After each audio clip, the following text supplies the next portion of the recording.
창밖에는 비가 내리고 있어요. 거세게 유리창을 때리는 빗소리는 저를 언제나 20년 전 그날의 축축한 아스팔트 위로 데려다 놓습니다. 저는 지금 거실 한 구석, 낡은 소파에 깊숙이 몸을 파묻은 채 베란다 너머의 어둠을 응시하고 있지요. 등 뒤에서는 텔레비전 소리가 들려옵니다. 그리고 익숙한 소음들이 섞여들죠. 정우야, 밥 먹으면서 흘리면 안 되지. 여기 닦자. 해, 누나. 이거 맛있어. 고기 좋아. 누나의 다리가 바닥에 끌리는 둔탁한 소리. 그리고 덩치는 저보다 크지만 말투는 5살 아이 같은 동생의 웃음소리. 이것이 우리 집의 저녁 풍경이랍니다. 겉보기엔 평화로운 가족의 저녁 식사 같지만 제게는 매일매일이 심판대 위에 오르는 시간과 다름없어요. 저는 민호입니다. 저 식탁에 앉아있는 두 사람, 영숙 누나와 동생 정우의 인생을 송두리째 망가뜨린 죄인이기도 하지요. 잠시 시간을 거슬러 올라가 볼까요? 제가 24시던 시절 저는 자신감이 넘치다 못해 오만한 청년이었습니다. 갓 제대한 군필자의 패기도 있었고 무엇이든 마음먹으면 할 수 있다고 믿었거든요. 그때 누나는 꽃다운 27이었고 정우는 대학 입학을 앞둔 20살이었습니다. 우리 3남매는 참 우애가 좋았어요. 그날도 그랬습니다. 오랜만에 3남매가 드라이브를 가자며 제 차에 올랐던 날이었지요. 하늘에 구멍이라도 뚫린 듯 비가 쏟아지던 여름밤이었습니다. 민호야, 비가 너무 많이 온다. 그냥 천천히 가자. 위험해 보여. 뒷좌석에 앉은 누나가 걱정스러운 목소리로 말했습니다. 하지만 저는 콧노래를 흥얼거렸어요. 에이, 누나도 참. 나 베스트 드라이버야. 걱정 마. 금방 도착해. 운전대를 잡은 제 손은 거침없었습니다. 빗길을 가르는 타이어 소리가 경쾌하게 느껴질 정도였으니까요. 속도계의 바늘이 점점 오른쪽으로 기울어졌죠. 정우는 신이 나서 창밖을 보며 떠들고 있었고요. 그때였습니다. 커브길을 돌던 차체가 물 웅덩이를 밟고 기우뚱하더군요. 순식간이었습니다. 끼잉 마이너스 하는 섬뜩한 마찰음과 함께 세상이 빙글빙글 돌기 시작했어요. 제가 할 수 있는 건 아무것도 없었습니다. 브레이크를 밟았지만 차는 이미 통제력을 잃고 가드레일을 들이받았죠. 굉음, 깨지는 유리창, 그리고 칠흑 같은 어둠. 얼마나 시간이 지났을까요? 눈을 떴을 때 저는 병원 침대 위에 누워 있었습니다. 기적처럼 저는 팔다리에 가벼운 찰과상만 입었더군요. 하지만 병실 밖 복도에서는 어머니의 통곡 소리가 들려왔습니다. 불길한 예감은 틀리는 법이 없지요. 민호씨, 마음 단단히 먹으세요. 의사 선생님의 설명은 건조해서 더 잔인했습니다. 뒷좌석에 있던 누나는 부서진 차체에 다리가 끼어 복합 골절을 입었고 신경이 손상되어 영구적인 장애를 갖게 될 거라고 했어요. 그리고 정우는 머리를 크게 다쳤습니다. 뇌 손상이 심각해 깨어나더라도 예전의 지능을 되찾기는 힘들 거라는 청천벽력 같은 선고였죠. 저는 그 자리에 주저앉고 말았습니다. 차라리 제가 다쳤어야 했어요. 아니, 차라리 제가 죽고 그들이 살았어야 했습니다. 퇴원 후 마주한 현실은 지옥보다 더했습니다. 촉망받던 디자이너였던 누나는 한쪽 다리를 절게 되었고 결혼을 약속했던 남자와도 헤어졌습니다. 명문대 입학을 앞두고 있던 똑똑한 동생 정우는 하루아침에 대소변도 가리지 못하는 아이가 되어버렸죠. 형아, 나 쉬 마려워. 도와줘. 재활치료를 받던 정우가 해맑게 웃으며 제게 손을 내밀던 날, 저는 화장실 문을 잠그고 수건을 입에 문 채 짐승처럼 울었습니다. 누나의 절뚝이는 뒷모습을 볼 때마다 제 심장에는 못이 하나씩 박히는 것 같았어요. 부모님은 저를 탓하지 않으셨습니다. 누나도 정우도 저를 원망한다는 말 한마디 하지 않았죠. 그게 저를 더 미치게 만들었습니다. 너 때문이야. 내가 운전만 조심했어도, 내가 거만 떨지 않았어도 매일 밤 제 내면의 목소리가 저를 난도질했습니다. 그래서 저는 결심했지요. 내 인생은 그날 비오는 국도 위에서 끝났다고요. 이제 남은 생은 오로지 누나와 정우를 위해 살겠다고 다짐했습니다. 그로부터 20년 저는 기계처럼 일했습니다. 남들이 연애를 하고 여행을 가고 결혼을 하며 미래를 꿈꿀 때 저는 통장의 잔고만 확인했어요. 누나의 수술비, 정우의 특수 치료비, 제가 벌어오는 돈이 그들의 잃어버린 인생을 조금이라도 보상할 수 있기를 바랐습니다. 저는 웃음을 잃었습니다.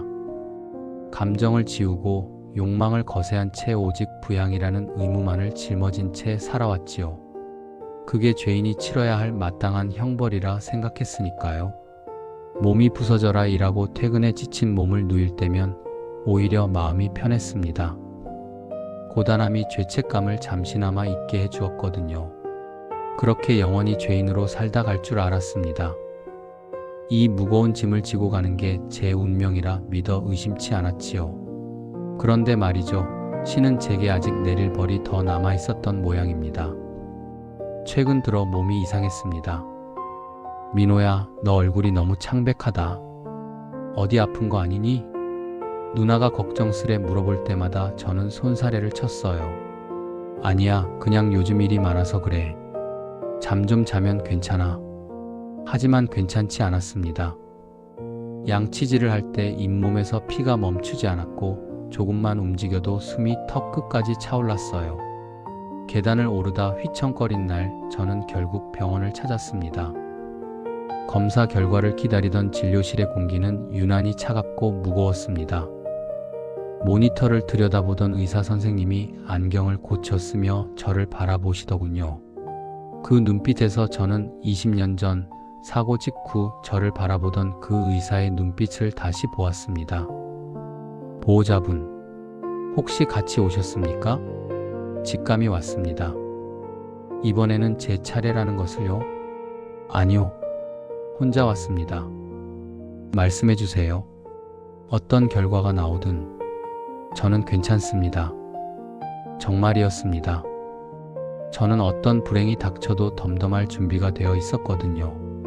이미 제 삶은 20년 전에 끝난 셈이니까요. 의사 선생님이 입을 때려는 찰나 창밖에서 다시 빗소리가 들려왔습니다. 마치 그날처럼 세찬 비가 내리기 시작했어요. 제 운명은 비와 때려야 뗄 수 없는 관계인가 봅니다. 이제부터 들려드릴 이야기는 죄인인 제가 감히 꿈꾸지도 못했던, 그리고 어쩌면 받을 자격조차 없는 용서와 사랑에 대한 이야기입니다. 준비되셨나요? 제 인생의 두 번째 막이 이렇게 비극적인 선고와 함께 오르고 있었습니다. 급성 골수성 백혈병입니다. 드라마에서나 듣던 그 말이 제 귀에 꽂히는 순간 세상의 소음이 일순간 차단되는 것 같았습니다. 의사 선생님의 입술이 계속 움직이며 골수 이식이니 항암 치료니 하는 단어들을 쏟아냈지만 제 머릿속에는 오직 한 가지 생각만 맴돌았어요. 아, 결국 이렇게 끝나는구나. 놀랍게도 두려움보다는 체념이 앞섰습니다. 아니, 오히려 안도감이 들었다고 해야 할까요? 지난 20년 죄책감이라는 형벌을 지고 뚜벅뚜벅 걸어온 제 인생에 드디어 집행유예 없는 판결이 내려진 기분이었거든요. 남의 인생을 망가뜨린 놈이 제 수명 다 누리고 가는 것도 염치 없는 일이니까요. 하지만 그 담담함은 병원 문을 나서는 순간 산산조각이 났습니다. 차가운 빗줄기가 제 정수리를 때리자 불현듯 현실적인 공포가 엄습했거든요. 죽는 게 무서워서가 아니었어요. 바로 집에 있는 두 사람, 영숙 누나와 정우 때문이었습니다. 내가 입원하면 당장 생활비는 어떡하지? 정우 재활 치료비는? 누나, 약값은? 내가 없으면 누가 정우 목욕을 시키고 누가 누나를 병원에 데려가지? 제 목숨값보다 남겨질 가족들의 생계가 더 큰 공포로 다가왔습니다. 이것이 바로 가장이라는, 아니 죄인이라는 멍에를 쓴 사람의 비참한 본능인가 봅니다. 집으로 돌아가는 버스 안에서 저는 스마트폰으로 통장 잔고를 확인했습니다. 지난 20년간 먹고 싶은 것, 입고 싶은 것 참아가며 악착같이 모은 돈이 찍혀 있었죠. 하지만 그건 제 돈이 아니었어요. 제가 죽고 나면 누나와 정우가 평생 살아가야 할 생명줄이었습니다. 항암 치료에 골수 이식까지 하면 이 돈은 반토막이 날 거야. 아니, 다 사라질 수도 있어. 성공 확률도 장담 못하는 치료에 가족의 미래를 베팅할 수는 없었습니다. 저는 휴대폰 화면을 꺼버렸습니다. 검은 화면 속에 비친 제 얼굴이 참으로 처량해 보이더군요. 현관문을 열고 들어서자 익숙한 된장찌개 냄새가 났습니다. 누나가 불편한 다리를 이끌고 주방에 서 있었죠. 민호 왔니? 밥 먹자. 오늘 비도 오고 해서 찌개 끓였어. 형아, 나 오늘 그림 그렸다? 이거 봐봐. 정우가 스케치북을 들고 콩콩 뛰며 달려왔습니다. 알록달록한 크레파스로 그린 그림은 우리 세 식구였습니다. 가운데에 서 있는 저는 슈퍼맨처럼 망토를 두르고 있었죠. 정우의 눈에 저는 여전히 자신들을 지켜주는 영웅이었던 겁니다. 그 순진무구한 눈망울을 보는데 목구멍에서 뜨거운 덩어리가 치밀어 올랐습니다. 저는 신발도 벗지 못한 채 멍하니 서 있었습니다. 민호야? 왜 그래? 어디 안 좋아? 누나가 국자를 내려놓고 다가왔습니다. 누나의 걱정스러운 눈빛을 마주하자 거짓말이 툭 튀어나왔습니다. 아니, 아무것도 아니야. 그냥 회사에서 좀 골치 아픈 일이 있어서. 밥은? 먹고 들어온 거야? 먹었어. 생각 없어. 나 먼저 씻고 잘게. 너무 피곤하다. 도망치듯 방으로 들어와 문을 잠갔습니다. 그리고 문에 등을 기댄 채 주르륵 미끄러져 앉았죠. 거실에서는 달그락거리는 그릇 소리와 정우가 칭얼거리는 소리가 들려왔습니다. 평소라면 저 평범한 소음이 삶의 이유였는데 그날은 제 가슴을 후벼 파는 흉기 같았어요. 제가 살기 위해 발버둥 치는 순간 우리 가족의 평화는 깨집니다. 제가 병원 침대에 눕는 순간 우리 집은 가난의 나락으로 떨어지겠죠. 계산은 명확했습니다. 치료받지 말자. 그냥 과로사나 돌연사로 위장할 수 있을 때까지만 버티자. 차라리 제가 남길 사망보험금이 가족들에게는 더 큰 도움이 될 거라는 비정한 계산까지 마쳤습니다. 그것이 제가 할 수 있는 마지막 속죄라고 생각했죠. 하지만 병마는 제 의지보다 훨씬 빠르고 잔인하게 저를 잠식해 들어왔습니다.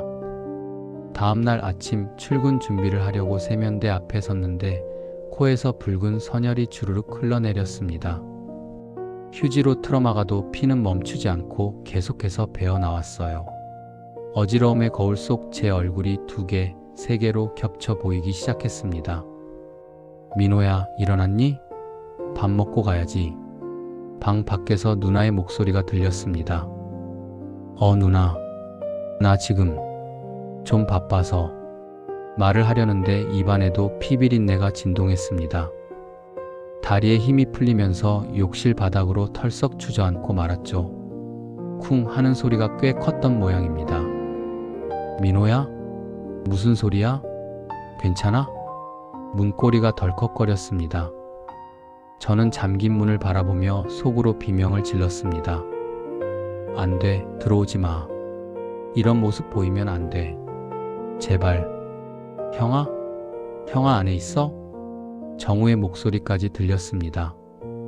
저는 흐릿해지는 정신을 부여잡고 일어나려 했지만 몸은 물먹은 솜처럼 무거웠습니다.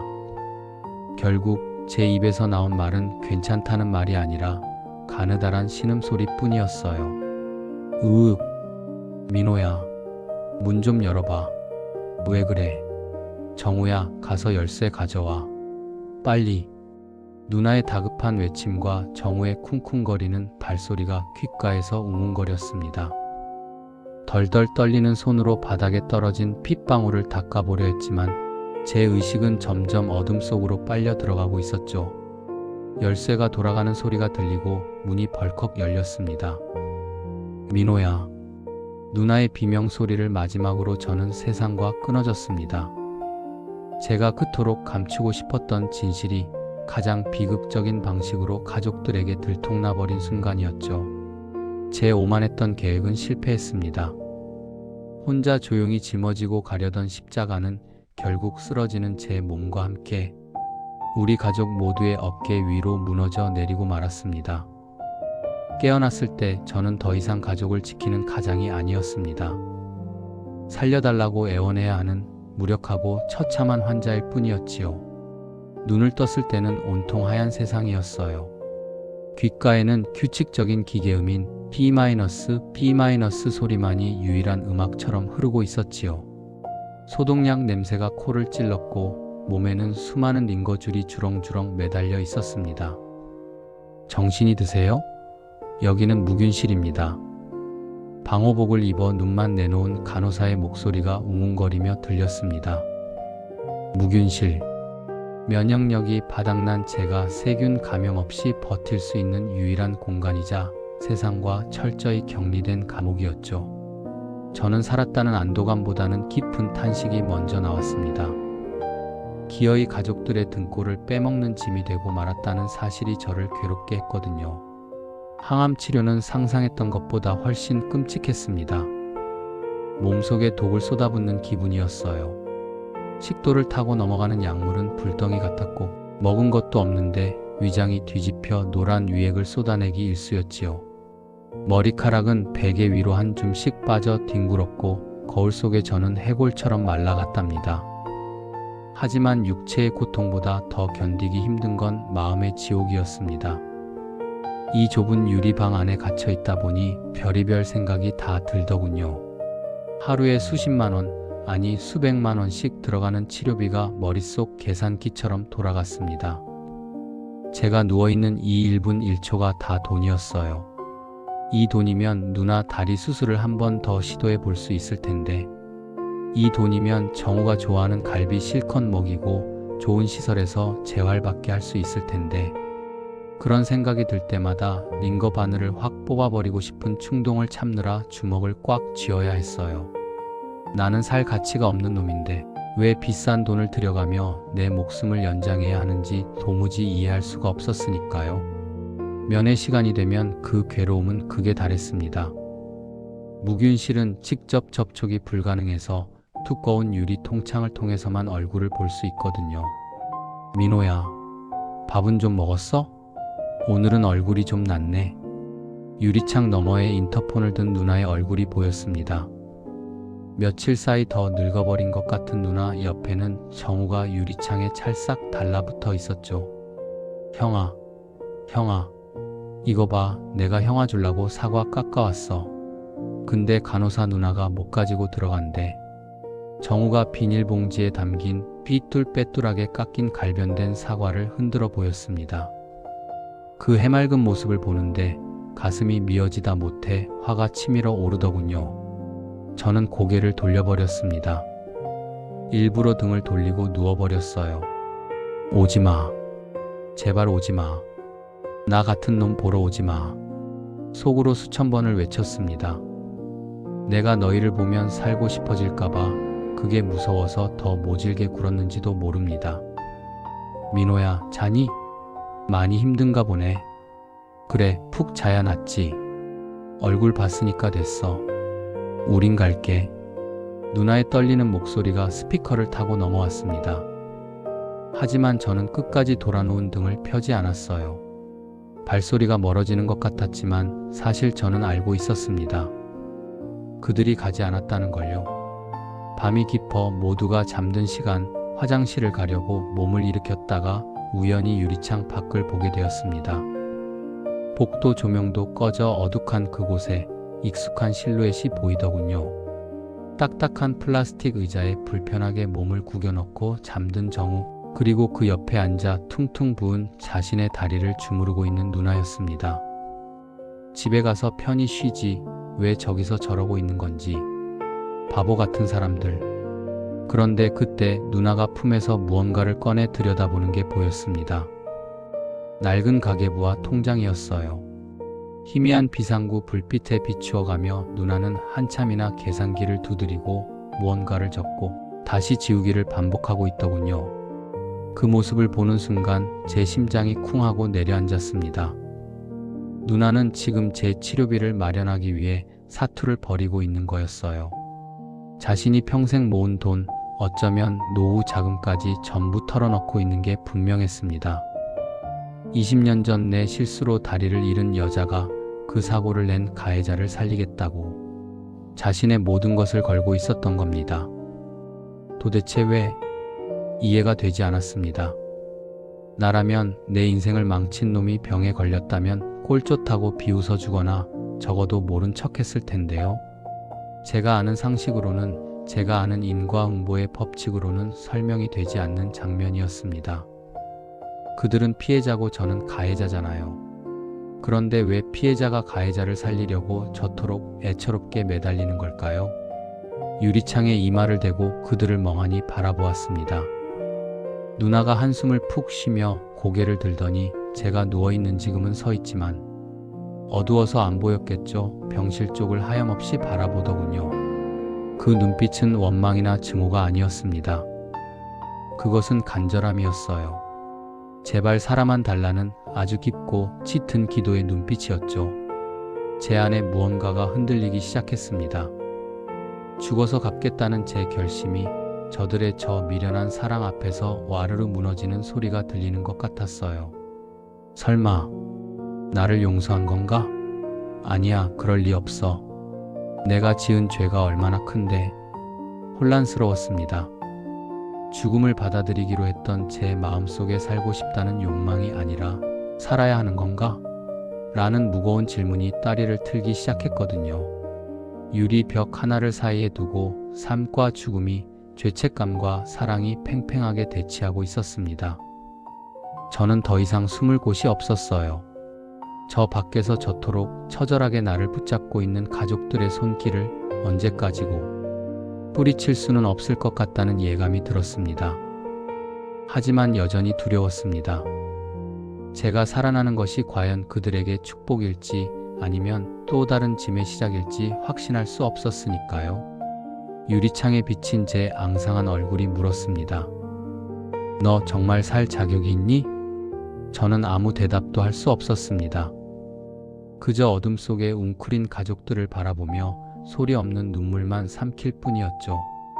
고열이 40도를 넘나들던 밤이었어요. 정신이 혼미한 와중에도 의사 선생님들이 분주하게 오가는 소리가 들렸습니다. 환자분, 정신 차리세요. 지금 수치 너무 떨어졌어요. 눈을 뜨기조차 버거웠지만 저는 본능적으로 팔에 꽂힌 주사바늘을 잡아 뜯으려 했습니다. 이제 그만하고 싶었거든요.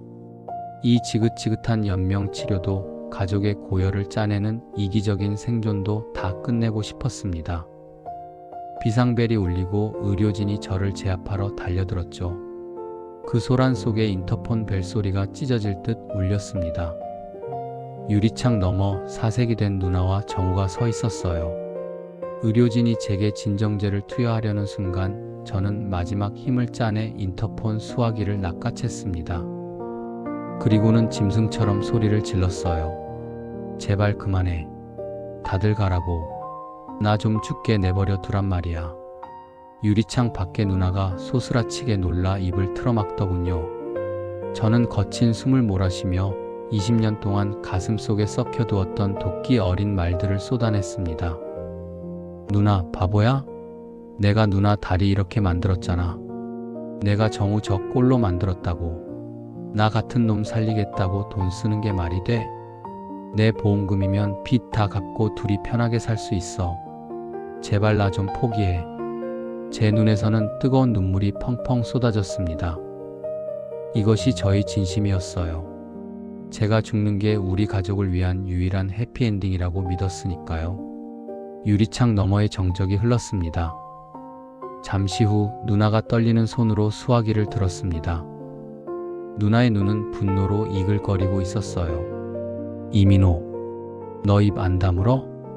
누나의 서슬퍼런 일갈에 저는 말문이 막혔습니다. 내가 죽으면, 내가 죽어버리면 우리는 편할 것 같니? 그래, 내 말대로 내 실수로 내 다리 이렇게 됐고 정우 저렇게 됐어. 그래서 우리가 너 원망하며 살았니? 단 한 번이라도 너한테 너 때문이야 라고 한 적 있어? 말은 안 했어도 속으론 원망했잖아. 뻔뻔하게 살아있는 내가 징그러웠을 거 아니야. 이 멍청한 놈아. 누나가 주먹으로 유리창을 쾅 내리쳤습니다.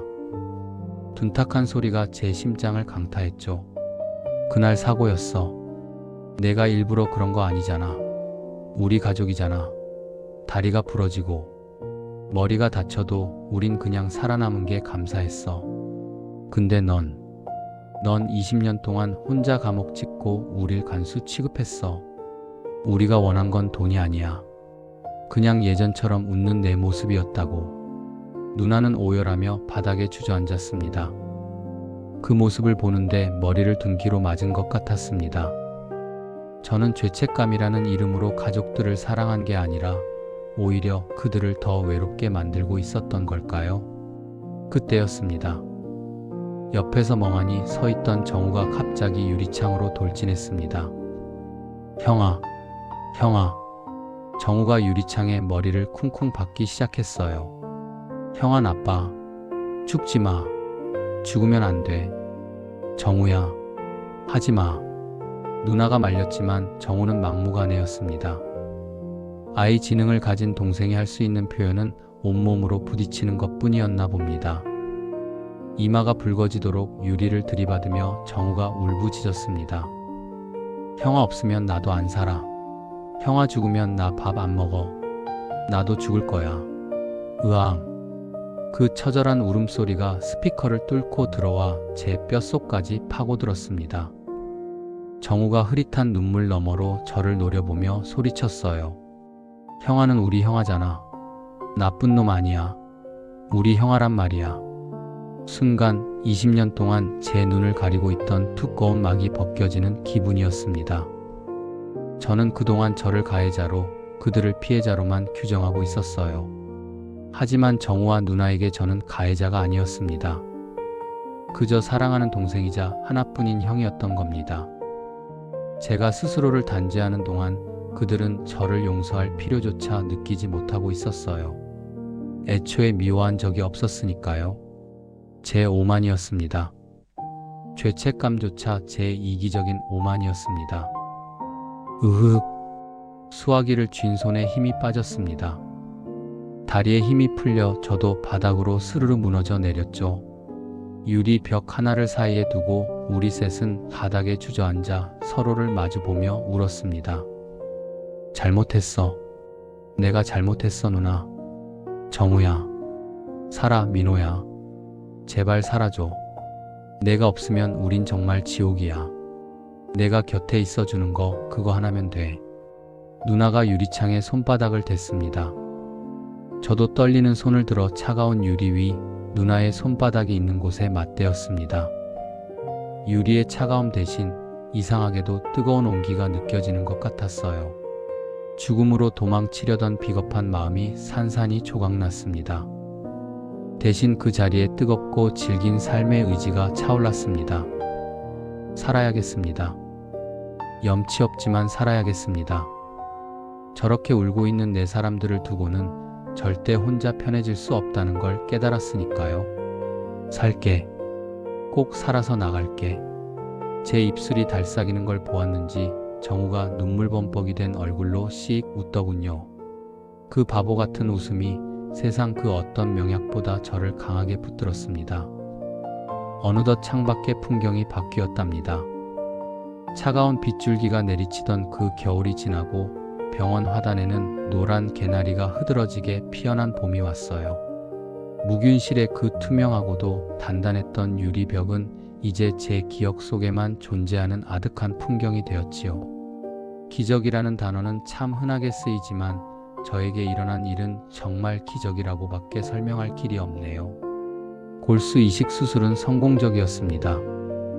의료진은 제 강한 생존 의지가 큰 몫을 했다고 칭찬했지만 사실 저를 살려낸 건 의학의 힘보다 더 강력한 그 무엇, 바로 가족들의 눈물이었습니다. 태어나던 날의 공기를 잊을 수가 없어요. 병원 회전문을 나서자마자 훅 끼쳐오던 매연 섞인 도시의 냄새마저 어찌나 달콤하던지요. 휠체어를 밀어주는 누나의 투박한 손길과 제 짐가방을 메고 씩씩하게 앞장서는 정우의 뒷모습을 보며 저는 비로소 살아있다는 것을 실감했답니다. 집으로 돌아와 마주한 저녁 식탁은 예전과 똑같았습니다. 누나가 끓인 된장찌개, 정우가 좋아하는 햄 반찬, 그리고 낡은 텔레비전 소리. 하지만 그 풍경을 바라보는 제 마음은 완전히 달라져 있었어요. 예전에 저에게 이 집은 감옥이었고 가족들은 제가 평생 갚아야 할 빚쟁이들이었죠. 밥 한 숟가락을 넘길 때마다 죄책감을 같이 삼켰고 웃음소리가 들리면 저 혼자 죄인이 된 기분에 움츠러들곤 했으니까요. 그런데 죽음의 문턱을 넘고 돌아오니 알겠더군요. 이 소박한 일상이 바로 천국이었다는 것을요. 형아, 이거 먹어. 형아, 이제 튼튼해져야 해. 정우가 자신의 밥그릇에서 햄을 집어 제 밥 위에 올려주었습니다. 예전 같았으면 너나 먹어 하고 무뚝뚝하게 밀어냈을 텐데 이번에는 가만히 그 반찬을 입에 넣었습니다. 짭조름한 햄맛과 함께 목구멍이 뜨거워지더군요. 고맙다, 정우야. 형이 이거 먹고 슈퍼맨처럼 힘낼게. 제 대답에 정우가 밥풀을 튀기며 까르르 웃었습니다. 누나도 그 모습을 보며 소리 없이 미소 지었고요. 그 순간 깨달았어요. 제가 지난 20년 동안 짊어지고 있던 죄책감이라는 십자가가 사실은 가족들이 저에게 다가오는 것을 막는 가장 큰 벽이었다는 사실을 말이에요. 누나와 정우는 단 한 번도 저를 원망한 적이 없었는데 저 혼자 스스로를 용서하지 못해 그들의 사랑조차 버리라 생각하며 밀어내고 있었던 겁니다. 그들이 원했던 건 저의 희생이나 돈이 아니라 그저 빗길 사고, 이전처럼 다 같이 웃고 떠드는 가족 그 자체였는데 말이죠. 저는 이제 더 이상 저를 죄인이라 부르지 않기로 했습니다. 물론 제 실수로 가족의 삶이 고단해진 것은 지울 수 없는 사실입니다. 누나의 저는 다리와 정우의 멈춰버린 지능은 평생 제가 안고 가야 할 아픔이지요. 하지만 이제는 그 아픔을 형벌이 아니라 사랑의 증거로 받아들이기로 했답니다. 저녁 식사를 마치고 설거지를 하는 누나의 뒷모습을 보며 저는 조용히 다짐합니다. 누나, 나 이제 억지로 살지 않을게. 죽지 못해 사는 게 아니라 누나랑 정우가 너무 좋아서 우리 셋이 함께하는 이 시간이 너무 소중해서 살아가 볼게. 가끔은 여전히 두렵기도 해요. 백혈병이라는 놈이 언제 다시 고개를 들지 모르고 팍팍한 현실이 우리를 또 벼랑 끝으로 몰 수 있겠지요. 하지만 이제는 무섭지 않습니다. 유리 벽 밖에서 저를 향해 울부짖던 그날의 외침이 제 심장에 단단히 박혀 있으니까요. 어제는 정우가 서툰 글씨로 쓴 편지를 제게 주더군요. 형아, 사랑해. 아프지 마. 나랑 평생 살자. 그 삐뚤빼뚤한 글씨를 어루만지며 저는 생각했습니다. 저는 어쩌면 사랑이라는 이름의 무기징역을 선고받은 건지도 모르겠다고요. 그리고 그 감옥이라면 평생 갇혀 살아도 행복할 것 같다고 말입니다. 이제 저는 아주 천천히 걸어가려 합니다. 다리가 불편한 누나의 보폭에 맞추고 세상을 이해하는 속도가 느린 정우의 걸음에 맞춰서요. 누구 하나 앞서거니 뒤서거니 하지 않고 셋이서 나란히 손을 잡고 걸어가는 이 길. 비록 남들보다 조금 느리고 비틀거릴지라도 우리에게는 세상 그 어떤 길보다 아름다운 꽃길이 될 테니까요. 혹시 지금 이 순간에도 과거의 실수나 아픔 때문에 스스로를 가두고 계신 분이 있나요? 그렇다면 부디 고개를 들어 주변을 둘러보세요. 당신이 쳐놓은 그 차가운 벽 밖에서 누군가가 당신을 간절히 기다리며 사랑의 눈물을 흘리고 있을지도 모릅니다. 용기 내어 그 벽을 깨뜨리세요. 그 너머에 당신이 그토록 찾아 헤매던 따뜻한 봄이 기다리고 있을 테니까요. 제 두 번째 인생은 바로 그 벽을 깨뜨린 순간부터 시작되었습니다. 저는 지금 참 행복합니다.